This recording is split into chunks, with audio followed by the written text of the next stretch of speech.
Hello, good evening बच्चों। स्वागत है आप सभी का मेरे यूट्यूब चैनल पर।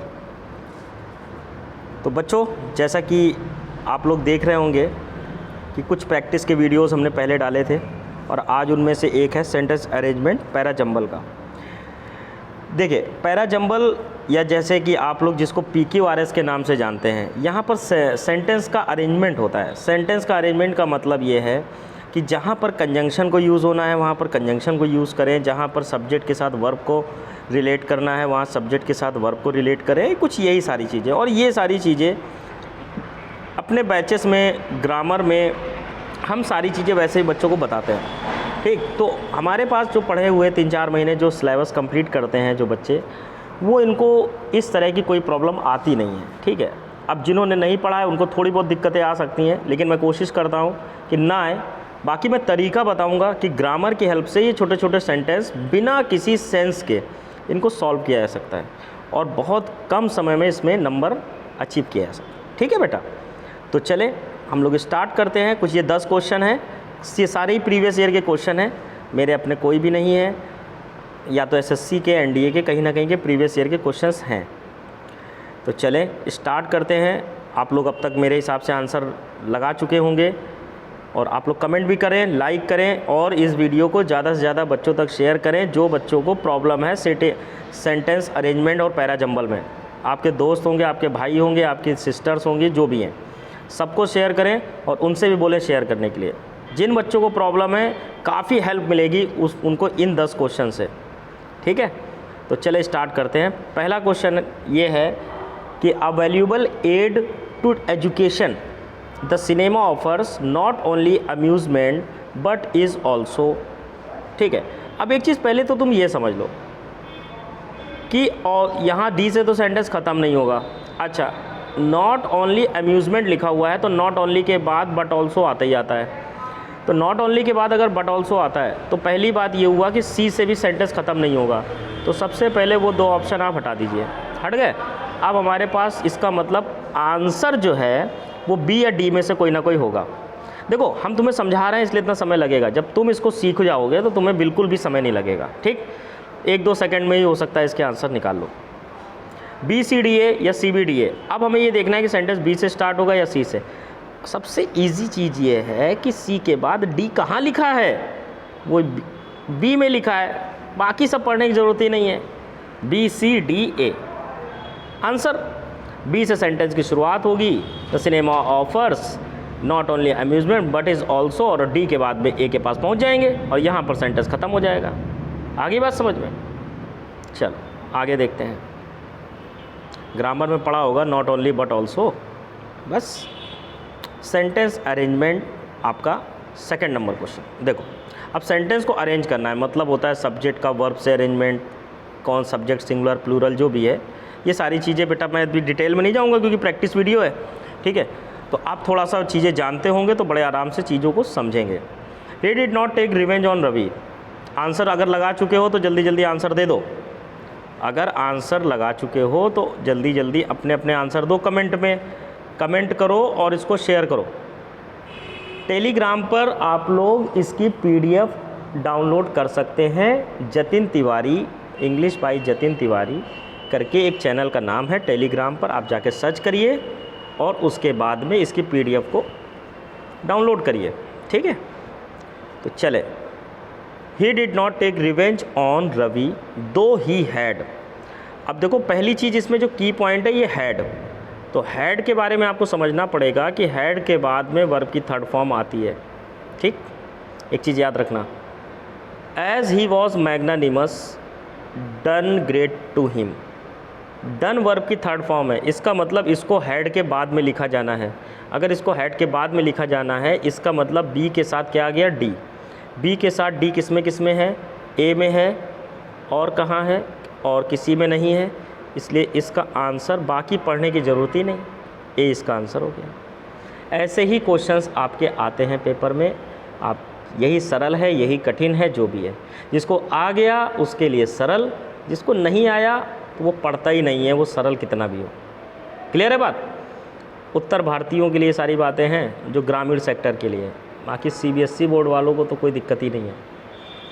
चल आप लोगों के लिए इतनी मेहनत करते हैं, कम से कम शेयर लाइक तो बनता है भैया, करा करो कम से कम।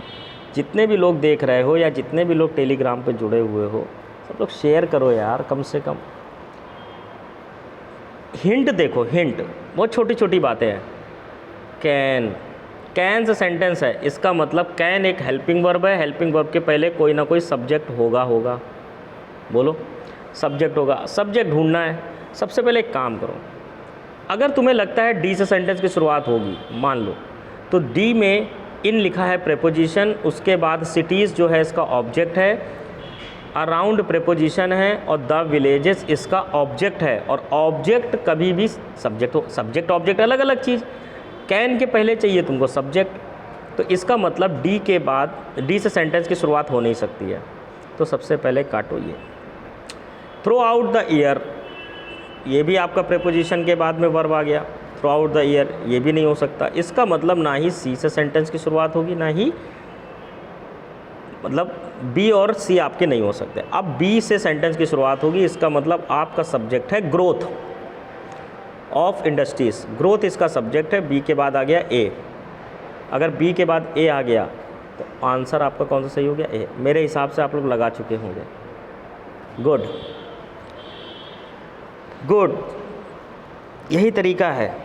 चलो आगे बढ़ते हैं। जय हिंद मेरे सभी प्यारे बच्चों को। पढ़ लो अब थोड़ा सा, ठीक है?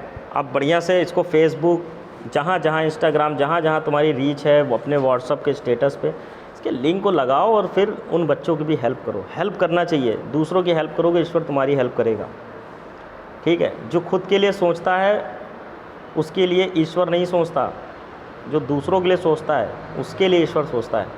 आप भी दूसरों की हेल्प करें जो आपसे हो सके, ठीक है? एक्सप्लेन, ये आपकी मेन वर्ब है। मेन वर्ब के बाद उसका एडवर्ब है। मेन वर्ब है तो इसका कहीं ना कहीं सब्जेक्ट होगा। अब आ जाओ, क्या द ब्रिक लेयर, क्या इसका सब्जेक्ट नहीं हो सकता? कुछ बच्चों को लग रहा होगा कि सर हिज रीजन्स भी हो सकता है। आइए देखते हैं। डी से सेंटेंस की शुरुआत अगर होती है तो डी के बाद आएगा सी, आ गया। उसके बाद आएगा ए, उसके बाद में एक्सप्लेन एंग्रीली। अच्छा, किस चीज़ को उसने एक्सप्लेन किया होगा? The brick layer explain angrily his reasons for leaving the site. ये हो सकता है कि मतलब आपको कहने का मतलब है कि क्या सेंटेंस क्या हमारा बी से शुरू हो सकता है? B A D C. देखो पहली चीज़, सी से सेंटेंस शुरू नहीं होगा और ए से, ए कहाँ गया? ए से सेंटेंस की मेन वर्ब की थर्ड फॉर्म से, सेकंड या थर्ड फॉर्म से सेंटेंस शुरू नहीं होगा। ये दो सेंटेंस तो अपने आप ही गलत हो गए, ठीक? अब आ जाओ, ए में भी ए भी सही लग रहा है, बी भी सही लग रहा है। इस कंडीशन में क्या करना है हमको? B A D C. Answer दो जल्दी जल्दी, क्या क्या आंसर हो सकते हैं? आंसर दो जल्दी जल्दी। The brick layer explain angrily, किस बात के लिए भैया? ब्रिक लेयर जो थे उन्होंने एक्सप्लेन किया बहुत गुस्से से, किस बात को लेकर के? हिज रीजन्स, जो उनके रीजन्स थे for leaving the site, leaving the site brick layer explain angrily. बताओ जल्दी जल्दी बताओ क्या होगा इसका आंसर?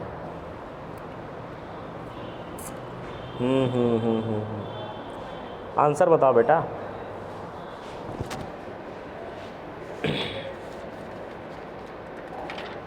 ए होगा कि बी होगा? जल्दी जल्दी बताओ। चलो खैर, the brick layer explain angrily his reasons for leaving the site. उसके जो रीजन्स थे for leaving the site, D के बाद मतलब सी तो आएगा ही आएगा। डी के बाद सी इधर भी है, डी के बाद सी इधर भी है, ठीक है? क्योंकि फॉर प्रेपोजिशन है और प्रेपोजिशन के बाद वर्ब की आईएनजी फॉर्म आती है, लगा दिया हमने। ब्रिक लेयर के बाद में ए ज़रूर आएगा, ये बात भी सही है। तो इसका मतलब बी के बाद ए ज़रूर आएगा।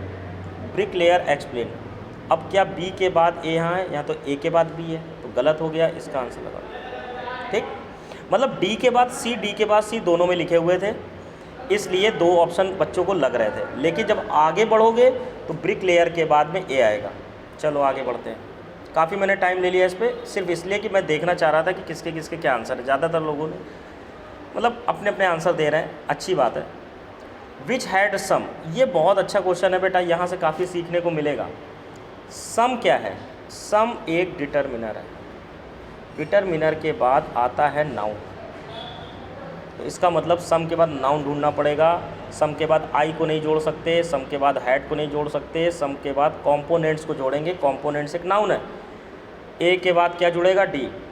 ए के बाद डी यहाँ नहीं है, ये गलत हो गया। ए के बाद डी यहाँ नहीं है, ये गलत हो गया। ए के बाद डी यहाँ है, ए के बाद डी यहाँ नहीं है, ये गलत है। आंसर क्या हो गया? बी। एक क्वेश्चन से सही हो गया। इतनी सी चीज़ होती है, सेकंड में आंसर लगते हैं। अब आगे देखो कितनी जल्दी जल्दी आंसर लगेंगे। आगे आ जाओ, इसका आंसर जल्दी से बताओ तुम लोग, सेकंड में आंसर बताओ।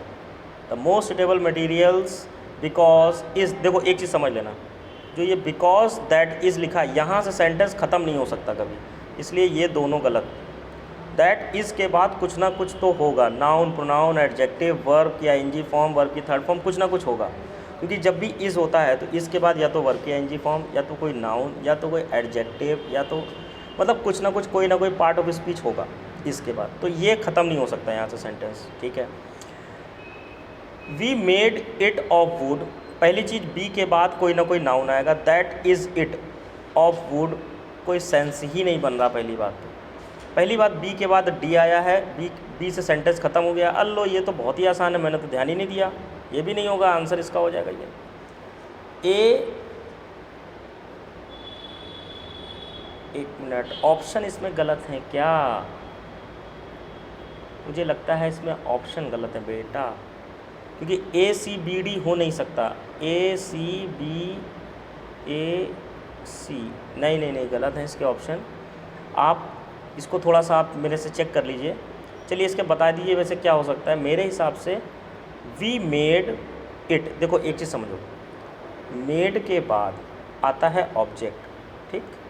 जिस चीज़ को बनाने की बात कर रहे हैं, अगर ये ऑफ वुड, तो ये सी के बाद डी आएगा, मतलब डी के बाद सी आएगा, ठीक है, डी के बाद सी आएगा। वी मेड, तो डी के बाद सी आएगा, तो ये बनेगा D C. We made it of wood because that is the most suitable material. तो डी सी बी ए, बेटा इसको आप चेक कर लीजिएगा, डी सी बी ए, ये थोड़ा सा गलत हो गया है, इसको आप चेक कर लीजिएगा, डी सी बी ए, बाकी सब ऑप्शन गलत है, ठीक। चलिए आगे देखते हैं। चलो आगे, next question. Get some peace, he left home, his parents could help, क्या करेगा? कुड। कुड के बाद आती है वर्ब की फर्स्ट फॉर्म। कुड के बाद क्या आता है? कुड के बाद आता है वर्ब की फर्स्ट फॉर्म। वर्ब की फर्स्ट फॉर्म कहाँ पर लिखी हुई है? ये लिखी हुई है। सी के बाद आएगा ए, सी के बाद ए किसमें है? इसमें है। सी के बाद ए और कहीं नहीं है, ए आंसर हो गया। इतने आसानी से आंसर लगेंगे सिर्फ ग्रामर की हेल्प से। अगर ग्रामर आपने अच्छे से नहीं पढ़ी है, पढ़ लीजिए। ग्रामर पढ़ने से आपका पैराजंबल, मतलब बहुत सारे कॉन्सेप्ट क्लियर होते हैं। अगर आपने डिटेल में ग्रामर पढ़ी है, जो बच्चे मुझसे पढ़े हैं वो जानते हैं। अगर जानते हैं तो येस करके कमेंट करें। उनको ग्रामर इतनी जो बेहतर पढ़ाई गई है आपकी क्लास में, उससे आपको बेनिफिट मिलते हैं कि नहीं मिलते हैं, ठीक है। सिर्फ सब्जेक्ट वर्ब एग्रीमेंट पढ़ा करके टीचर्स आपको कहीं ना कहीं अपने तरफ मोटिवेट करते हैं, है ना। लेकिन ठीक है, वो भी एक तरीका है, लेकिन उसके अलावा भी बहुत सारी चीज़ें पढ़ानी चाहिए जो कि आपको यहाँ हेल्प करती हैं। अगर आप डिटेल में ग्रामर नहीं पढ़ रहे हैं बच्चे, तो आप ये सब चीज़ें फिर वही है, इनमें स्ट्रगल करेंगे। मेरे बच्चे स्ट्रगल नहीं करते हैं, जो मेरे से लगातार 3-4 महीने पढ़ते हैं, कभी नहीं करते, और वो सेलेक्ट होते हैं, ठीक है। इसमें आ जाइए। Indeed that he might have past, he was, देखो यहाँ की पॉइंट देखो, ही वॉज। वॉज के बाद वॉज एक बी वर्ब है, इसके बाद नाउन या वर्ब की आईएनजी फॉर्म या कुछ ना कुछ तो आएगा ही। ही वॉज, अच्छा एडजेक्टिव भी आ सकता है। पहली बात so eloquent, so eloquent that he might have passed, और पास्ट से सेंटेंस खत्म हो जाएगा। पहली बात सी के बाद आएगा डी, सी के बाद डी किस में है? C D A B. C, he was so eloquent indeed that he might have passed, बन गया, बहुत आसान था। सी के बाद डी, वॉज के बाद, अब चूंकि वॉज के बाद में एडजेक्टिव, ये इलोक्वेंट क्या है? एडजेक्टिव है, ठीक है। और सो क्या है? एडवर्ब है। तो एडजेक्टिव के पहले एडवर्ब आ सकता है। जैसे हम बोलें he is honest, he is honest, he is honest. अब वो ईमानदार है, अब हम इसी को बोलते हैं ही इज़ वेरी ऑनेस्ट। तो वेरी एडवर्ब हो गया और ऑनेस्ट एडजेक्टिव हो गया, क्या फ़र्क पड़ता है। तो सो इलिक्वेंट लिख दिया गया क्योंकि उसको आगे दैट क्लॉज जोड़नी थी, इसलिए सो लगा दिया उसने। ठीक है, अगर ग्रामर पढ़ी होगी तो ये कॉन्सेप्ट भी क्लियर होगा। देखने वाले मेरे जितने भी बच्चे हैं वो सारा कुछ सब कुछ मेरे हिसाब से सारे आंसर सही लगा रहे होंगे और वो सब बढ़िया नंबर लाएंगे। इसमें देखो, try to use the camera, पहली चीज़ सीखना क्या है यहाँ पर, रीड द मैनुअल, पहली चीज़। डी से सेंटेंस की शुरुआत नहीं हो सकती। ठीक, यू आपका सब्जेक्ट है तो यू के बाद कोई ना कोई वर्ब आएगी। वर्ब दो हैं, एक तो रीड है, दूसरा ट्राई है। उसके बाद केयरफुली एक एडवर्ब है जो कि एक वर्ब की विशेषता बताएगा। ये किस चीज़ की विशेषता बता रहा है, रीड द मैनुअल। यू भाई सी के बाद देखो क्या क्या क्या यूज़ किया गया है, सी के बाद ए यूज़ किया गया है और सी के बाद बी भी यूज़ किया गया। सी के बाद बी आएगा नहीं, इसलिए ये गलत हो गया। देखो सी के बाद बी से सेंटेंस कभी सी के बाद ए, सी के बाद ए आया हुआ है, लेकिन डी से सेंटेंस की शुरुआत नहीं होगी, इसलिए ये गलत हो गया। सी से सेंटेंस की शुरुआत हो सकती है, उसके बाद ए भी आ सकता है, ये बात सही है। तो ए या डी में इसका आंसर है। अब ए या डी में देखो, अगर हम बी से सेंटेंस की शुरुआत करते हैं तो एडवर्ब से सेंटेंस की शुरुआत होती नहीं है।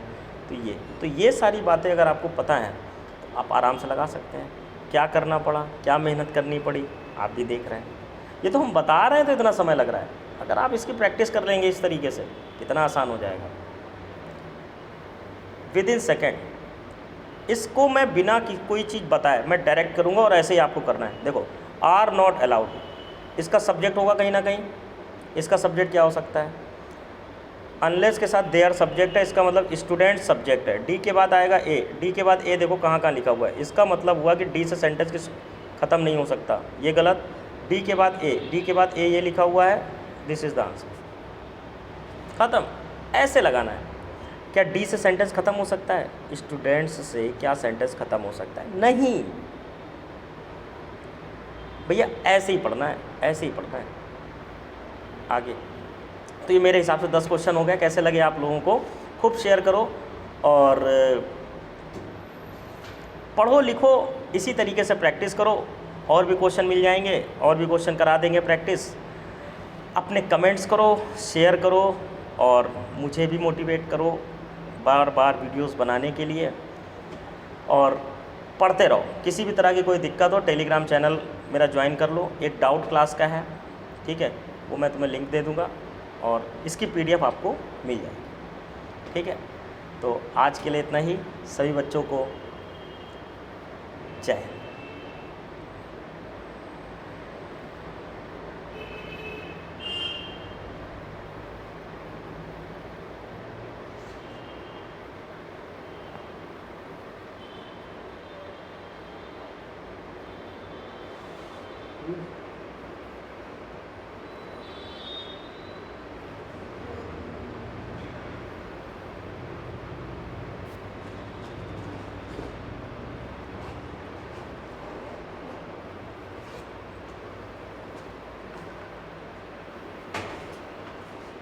ऑल